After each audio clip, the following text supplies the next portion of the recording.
Our pollsters at Epic MRA have just lifted the embargo from their latest survey of Michigan voters, from how the president is performing to who they would vote for in 2024. Our political reporter Rick Albin breaks down the details. The first primary votes for president won't be cast for more than 6 months. The general election is 16 months away, but how people feel about those who may be involved in that race today may give us a picture of what to expect. For example, when 600 likely voters around the state were asked if they had a favorable or unfavorable view of some state and national leaders, the results were uneven. Favorable or unfavorable for Joe Biden. 39% see the president in a favorable light, while 52% have an unfavorable opinion. Gretchen Whitmer, 53% have a favorable view of the governor. Now 6 months into her second and final term, while only 40% see her unfavorably. And Donald Trump is even more underwater than Biden, with only a 34% favorable, 57% answered with unfavorable.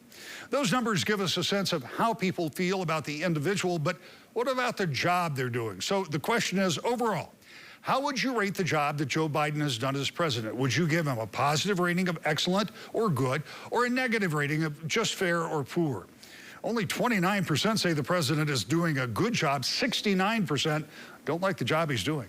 For Governor Whitmer, the poll shows a brighter picture, with just over half of those people responding have a positive view at 51%. 47% do not like the way she is handling her duties. And finally, this. If the election were held today and the candidates were Joe Biden and Donald Trump, would you vote for Donald Trump, the Republican, or Joe Biden, the Democrat? There's no good news for either candidate here. Both Biden and Trump received a total of 44 in the survey, but it gets worse.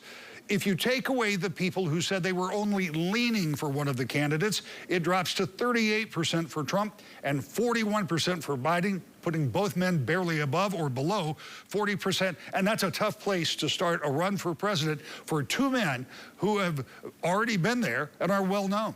It reinforces an earlier poll that showed by big numbers voters wanted someone other than these two to be the nominees. But for now, they still appear to be the front runner.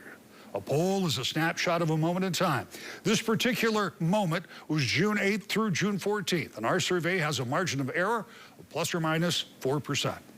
I'm Rick Albin for Daybreak.